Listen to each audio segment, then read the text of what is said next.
Hi, today's set of games is something truly special. We'll get to talk about an unusual entry in the long-running fan-favorite series of vampire-themed action platformers, we'll uncover one of the most overlooked survival horror games of the PS2 era, we'll jump back in time and check out pirate-themed C64 board game. Then we'll sample long-forgotten Windows turn-based tactical strategy with sci-fi elements, and finally, we'll take a look at one of the most brutal games you've ever seen. So, let's not waste any more time here and jump right in.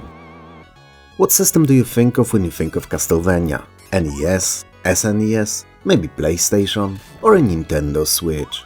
Yeah, on an average day and not as beautiful one as today, so do I. But today, I have a special one for you. One that released on SEGA Genesis. And just because it landed on a different system than the one you expected it to, it doesn't mean that we're talking a Want of Gamillion situation here. Want of Gamillion famously being the worst Zelda game ever made and one to release on a non-Nintendo hardware. Anyway, Bloodlines was custom made for SEGA Genesis and Genesis's audiences, so it was crafted to be faster and more action-oriented title than all the other games in the series, all the while not sacrificing what made Castlevania Castlevania. So, you steal the hero type of a protagonist, one of two in fact, through a platforming world full of undead and vampires that you have to get rid of. And as you do that, you also collect gems to power special weapons of Axe, Boomerang and Holy Water. Each stage is split into numerous sections and features mid and end boss fights. So while the gameplay formula may have not changed too much from the other Castlevania games, other than being a bit faster that is, the addictiveness and fun factor the series is known for is all here. And if you've not had a chance to play it before, you'll love it.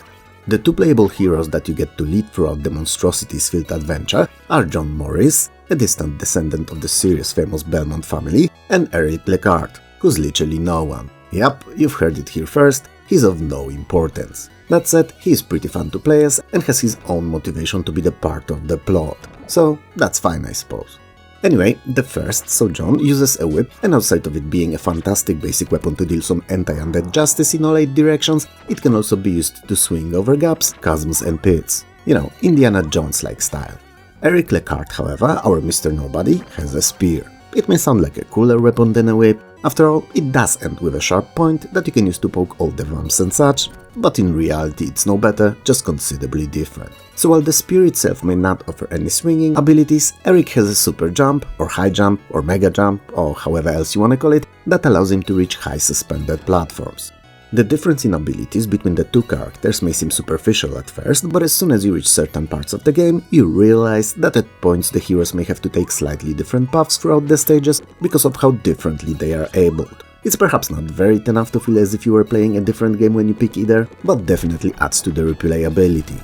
The levels are beautifully crafted and feature many interactive spots where you either have to destroy a blockage on your way, topple a wall to make a path for progression, or even dig into a crack to uncover a wall meat. Well, it's just meat really, but it falls out of the wall, so definitely deserves the name. Also, don't eat meat randomly found outside, kids, it doesn't really work outside of video gaming environment.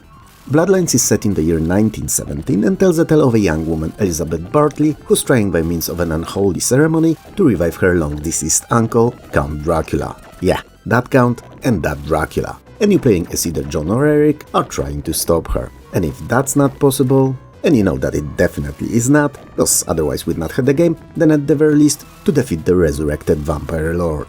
Castlevania Bloodlines is an excellent entry in the long-running series of action-adventure platformers and a true treat to any and all fans of the franchise. If you're not one, however, worry not, the game is good enough to keep you entertained, even if you're not familiar with its legacy, care very little or not at all for the vampires or the Belmont family line.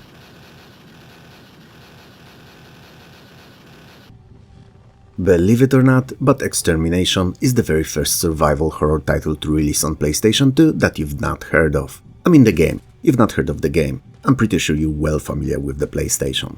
Anyway, not unlike many other games in this rather tired but fun to play genre, Extermination 2 starts with a failed top-secret government experiment that caused a viral outbreak, turning people into weird creatures. Monsters, one might say even. And you are a part of the so-called Team Red Light that responded to the Antarctic facility's distress call that clearly asked for an airstrike and a total destruction of the entire research complex along with everything in it. Your team, however, are a bunch of morons, and instead of doing what you're asked, decided to head there and investigate, which, as you may have guessed already, leads to many of your teammates' demise. So, whether you originally wanted it or not, believe you me, you will end the game destroying the scientific facility among others. Others that I will not spoil here now, as Extermination, despite its unimaginative title, is actually a pretty sweet game if you're into the survival horror genre at all. As in most similar titles, the survival part takes precedence over the combat, as while the latter is quite fun and well made, you never really have enough ammo for your weapons to feel safe. And especially that many of the larger enemies are a bit bullet spongy and can infect you. Well, the infection in Extermination is a bit odd done, as it works kinda like an opposite health bar, as in it fills in rather than depleting, and when it reaches 100%, you become fully infected. Your maximum health then drops to 60% and constantly depletes, adding considerably to the difficulty and urgency too. So while you have to keep your health bar high, you gotta sustain the infection level as low as possible for as long as you can. So, running away from combat if possible is not only good for your ammo, but also health too. I mean, there are special MTS beds scattered around the complex, but they require a rather rare and limited in number vaccine to work, so being careful, rather than planning on relying on MTS machinery, is the way to go. Well, at least if you aim to finish the game.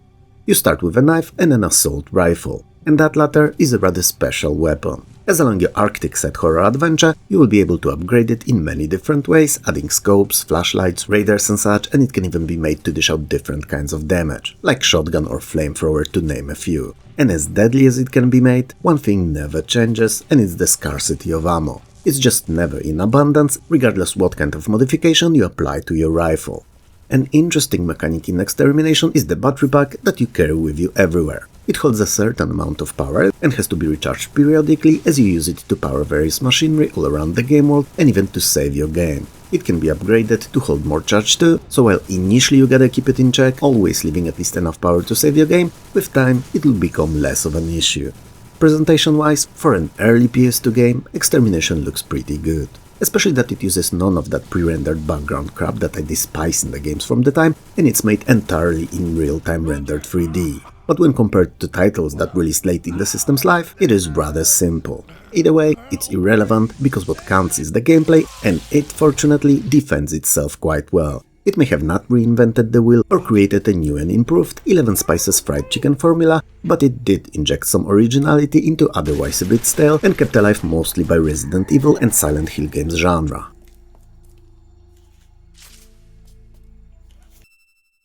Piracy is a beautifully done C64 board game, conceptually similar to checkers, but with its own twist added to the formula.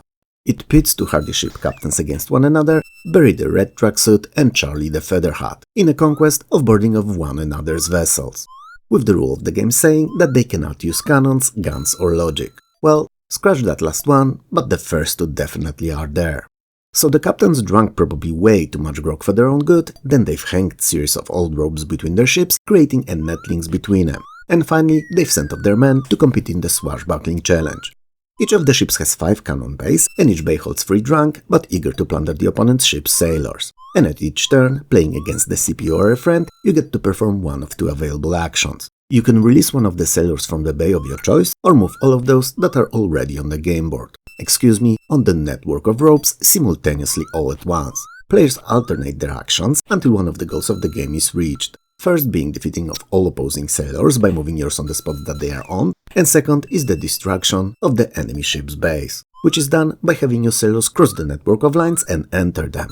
The gimmick here is that whenever you make a move, all of your sailors move at once, and that you can only move sideways horizontally or diagonally, upwards or downwards. So to win, you will not only have to plan carefully when and where to release your sailors, but also strategize how to move them to take as many opposing pieces as possible or get as close to the enemy base as you can. And all of that while avoiding the 4 broken links in the network of lines, as Marines who try to go through them will fall into their demise. Because everyone knows that pirates can't swim. While the 4 skill levels offer gradual increase in difficulty and will no doubt pose a considerable challenge too, at least for a little while, it's the 2-player mode that gives Piracy lasting appeal and makes it an easy to learn and get into but hella addictive and fun playing title. Now, with all of that out of the way, I'm gonna tell you how I have found Piracy as a kid, as it was not intentional at all. Back then, the piracy, and I mean the real-life computer piracy, was something that was pretty common here. You could buy these compilation tapes for C64 everywhere, and they usually had between 10 and 20 games, and disk-based software was rather rare. Not non-existent, but very few people actually owned a disk drive. So when I saw Sid Meier's Pirates on my cousin's C64 and played it there one summer, I instantly knew I had to have it on my beast of a machine. The thing is, he had a disk drive and I did not. So I had to somehow find and source it on a tape, which, in the world of bootleg copied cassettes, may have not seemed like a challenge initially, but believe you me, it was. No one I knew and no shop, cause yeah, piracy was so normalized here back then, you could actually buy copied software at shops, so yeah, no shops had it either. And I was looking for it for months, with no luck. So I decided to seek for games with similar titles, hoping that one of them would be Pirates, but with misprinted name. And that's how I found Piracy. It may have not scratched that Pirates itch, I actually had to get the Amiga a couple years later to do so, but it definitely provided for many fun games with friends over soft drinks. Yeah, I was still a kid, and soft drinks were the way to go. Anyway, let's jump to our next game.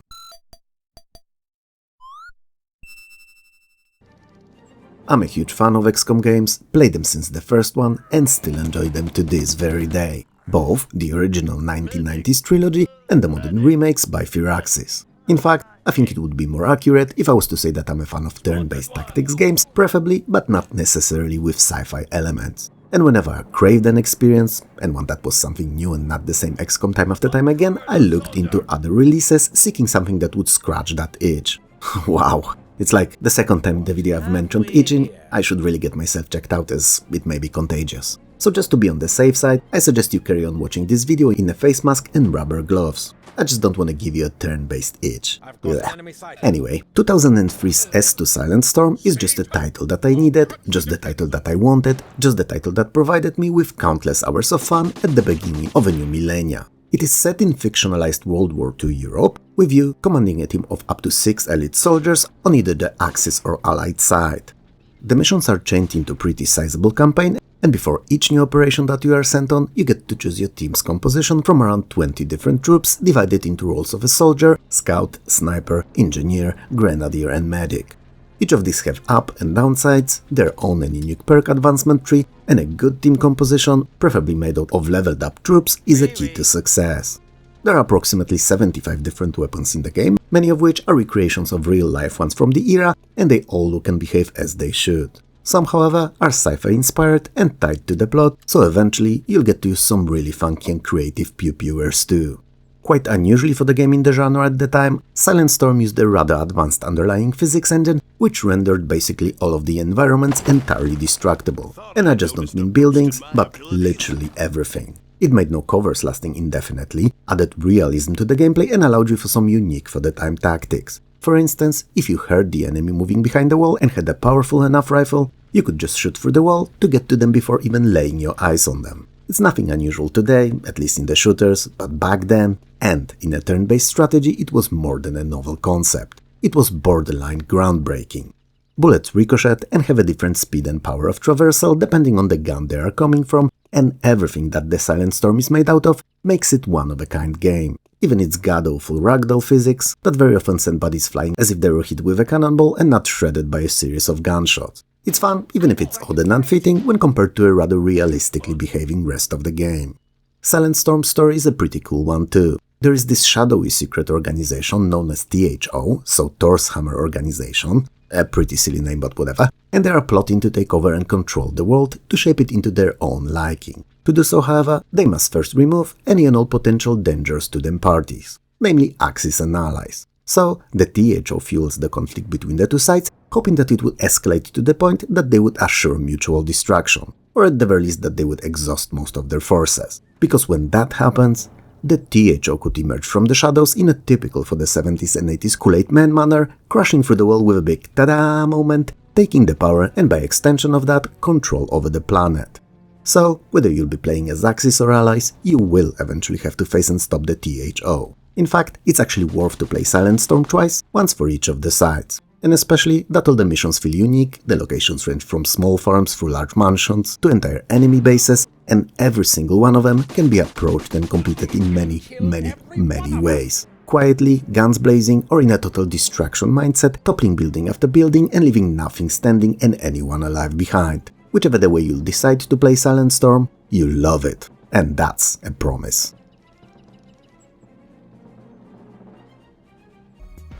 Devolver Digital is probably my most favorite indie games publisher. No, scratch that. There is no doubt in my mind that they're my fave. They're responsible for such amazing gems as Broforce, Fall Guys, John Wick Hex, Reigns, My Friend Pedro, Return to the Monkey Island, and many more. In fact, I may make a video at some point covering their games exclusively, as they are that good. And Hotline Miami, which is an indie pick for today's video, is their doing too. It's a rather violent and excessively brutal top-down shooter set in Miami, Florida in 1989. But saying that it's just a shooter would be a disservice to the game, as if you wanna ace it and complete all the stages at the highest ranking, it's also a bit of a puzzler. Because finding the right path, order of all the killings that you'll be doing and such will require familiarity with how it works and careful planning. Fortunately, if you just want to relax after a stressful day at work or whatever, it can be approached as that shooter only, and it's as fun as it is when you go for the top score. You play as a silent, unnamed protagonist that the fans of the game dubbed Jacket, and you're on a mission to disassemble a local Russian Mafia 1 mobster at the time. Well, given how hectic and action-packed Hotline Miami is, and how the scoring works, it's often not one but a whole bunch of gangsters that you'll be putting to sleep. Eternal sleep, that is. The game is divided into 19 missions, or chapters if you will, and before each you receive a storyline phone call telling you where and why you need to go to do the deed. The deadly deed, no less. You are never really instructed what to use for all the killings, and the game gives you an open hand to pick your tools of the trade, be it a variety of melee or ranged weapons or anything else really that can be used to do so. Most deaths, both enemies and your character, are rather fast and can be caused by a single attack, adding to the difficulty of each encounter. But every now and then, the enemy may not be insta-killed and you may need to perform a finisher. These are quite graphic too, so Hotline Miami is definitely not a title for kids or those who don't take unnecessary violence well, even if it's in a clearly overdrawn, cartoony video game format. The enemies are rather varied and all of them have their own unique behavioral patterns. So, the sooner you learn how each acts and reacts, the better you will become at Hotline Miami, and the higher the scores on your subsequent playthroughs will be too. Because yeah, at heart, it's a score attack kind of a game that rewards different amounts of points depending on the method of execution and the number of enemies downed in a quick succession. You are given a choice of masks to put on before each mission, with new ones unlocked upon reaching certain high score thresholds. These masks offer different modifiers and abilities and add to the variety of gameplay.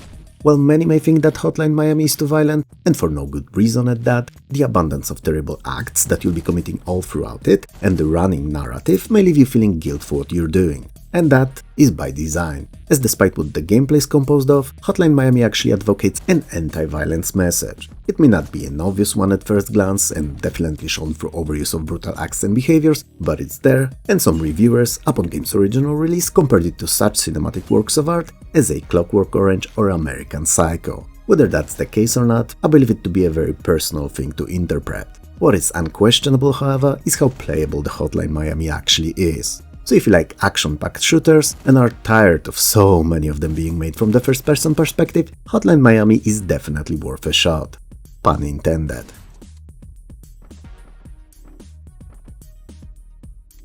What a wild episode that's been. I mean, each and every game that we've covered today was a unique and unforgettable experience. So if you never had a chance, make sure to track them down, they're all worth it. If you had fun listening to me talking about these games, please help the channel grow by subscribing, hitting the bell, liking and sharing the video, and maybe even leaving a comment. It would mean the world to me. So take care of yourself, and I'll talk to you soon.